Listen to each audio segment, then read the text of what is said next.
Assalamualaikum warahmatullahi wabarakatuh. Kembali lagi di channel YouTube saya. Kali ini kita akan membahas gaya Lorentz part 2. Ya, dimana yang akan kita bahas yaitu gaya Lorentz pada muatan bergerak dan pada lintasan partikel bermuatan yang bergerak dalam medan magnet. Nah, sebelum kalian masuk ke subbab yang part 2, saya ingatkan lagi untuk kaidah tangan kanan, di mana jempol itu adalah I, kemudian keempat jari yang lain itu adalah B, sedangkan telapak tangan kita yang putih itu adalah gaya Lorentz-nya. Kalau seperti ini berarti gaya Lorentz-nya ke arah kiri ya. Oke, sekarang kita langsung masuk ke subbab yang pertama, yaitu gaya Lorentz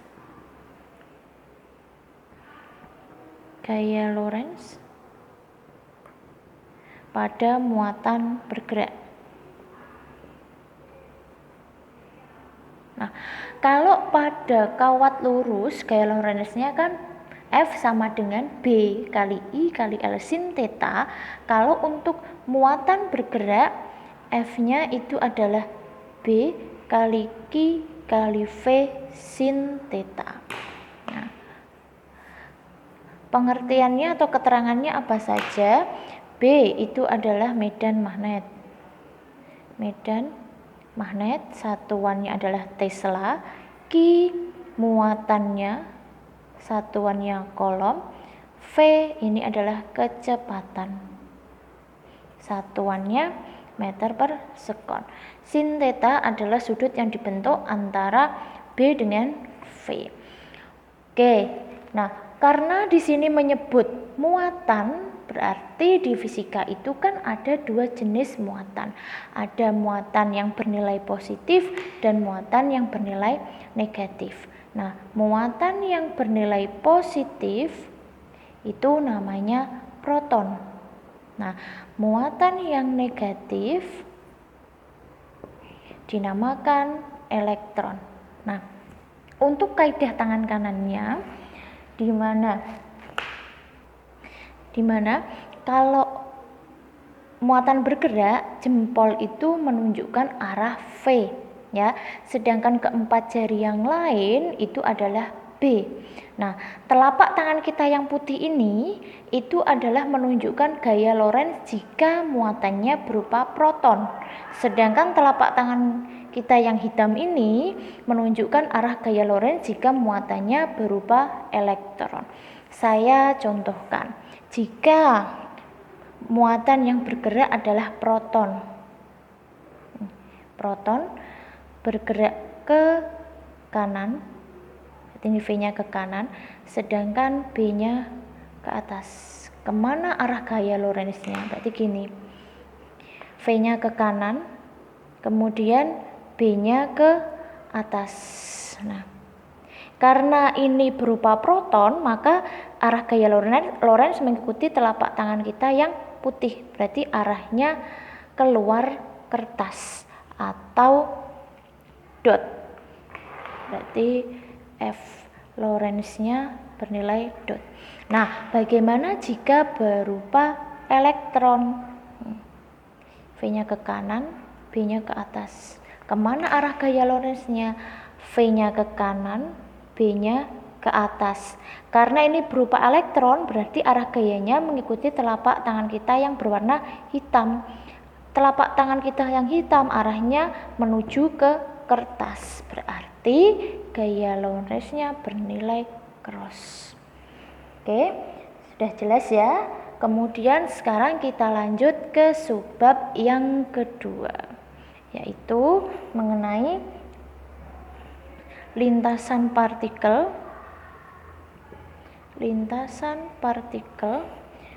bermuatan yang bergerak dalam medan magnet.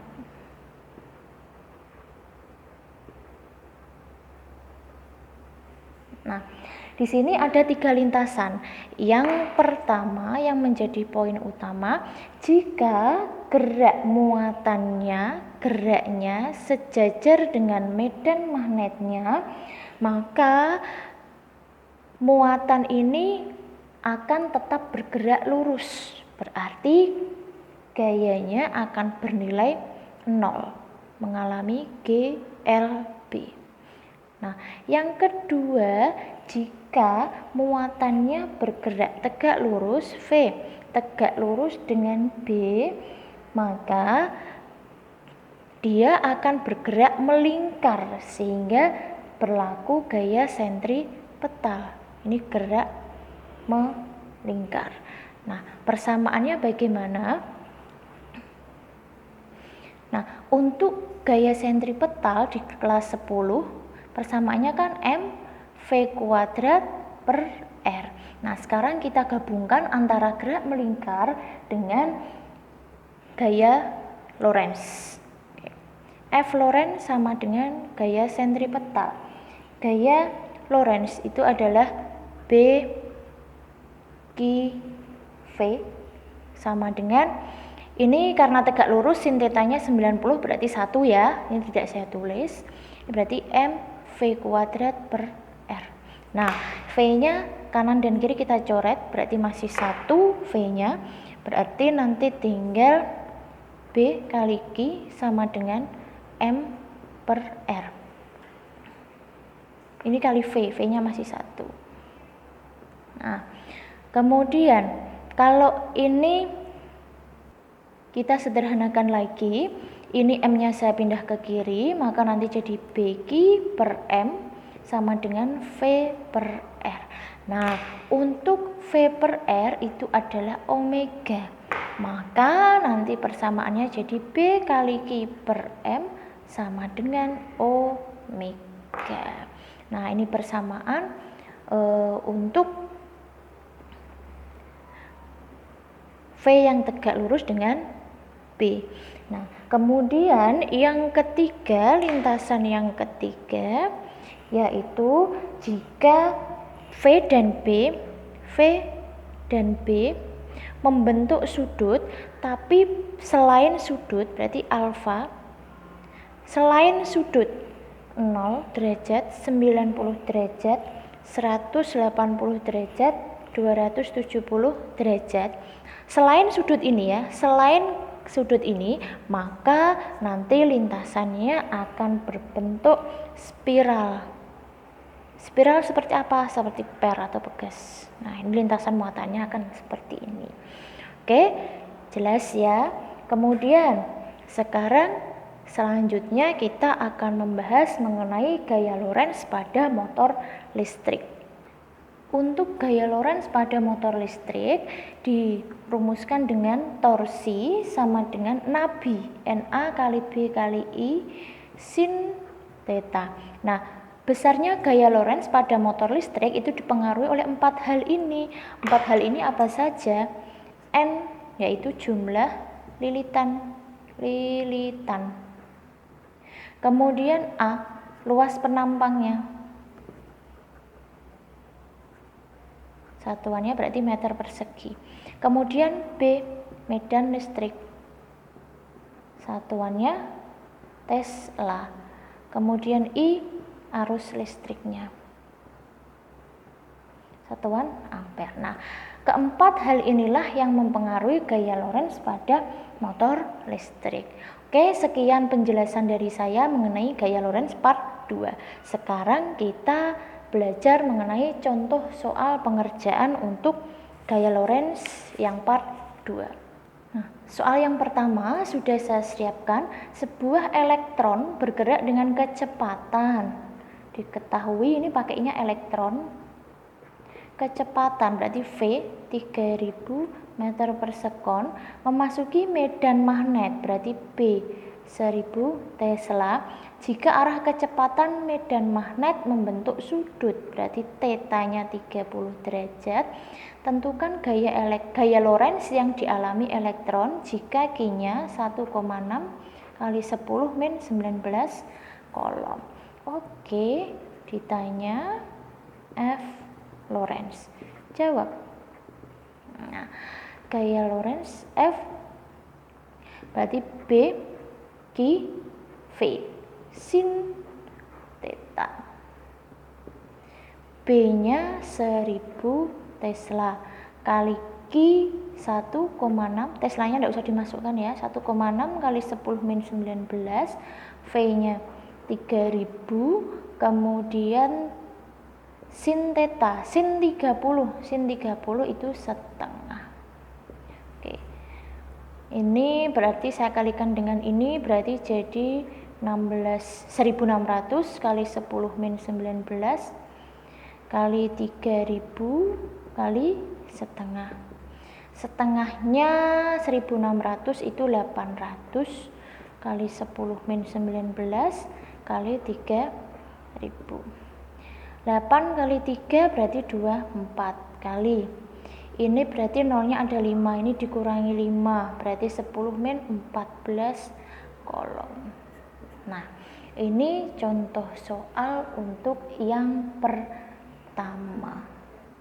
Nah, jika soal yang pertama saya kembangkan, disuruh mencari kemana arah gaya Lorentz elektron tersebut, maka yang saya ajarkan pakai menggunakan kaidah tangan kanan. Misal ini di soal ini saya misalkan dia bergerak ke kiri, sini aja.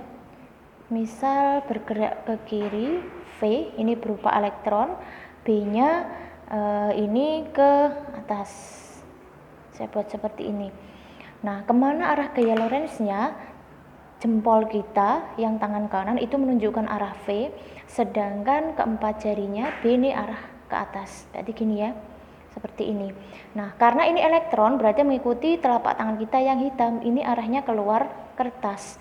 Maka gaya Lorentz-nya akan bernilai dot. Oke, paham ya? Lanjut ke contoh soal yang kedua. Sebuah muatan diketahui memiliki muatan sebesar, berarti diketahui 0,25 mikrokolom. Mikro itu berarti 10 pangkat min 6 kolom, bergerak dalam medan magnet, berarti B 0,01 Tesla. Kalau diubah ke notasi ilmiah jadi 1 kali 10 min 2 Tesla. Kecepatan berarti V. Sorry, ini muatan berarti ini Q ya, tadi belum terlewat Q.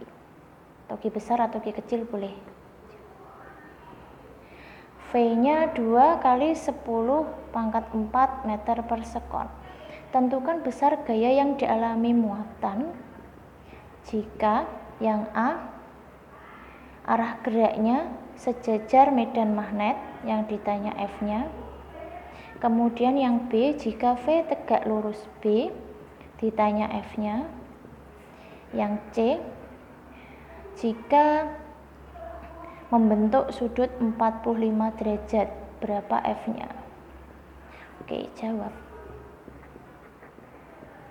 Yang A. Nah, jika V tegak lurus dengan B, bukan tegak lurus, sejajar. V sejajar dengan B, sudah dinyatakan bahwa F-nya adalah 0. Jadi tidak perlu dicari lagi ya, tadi sudah saya jelaskan.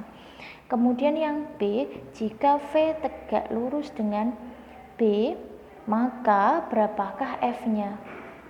Nah, kalau tegak lurus bisa menggunakan F sama dengan B kali Q kali V.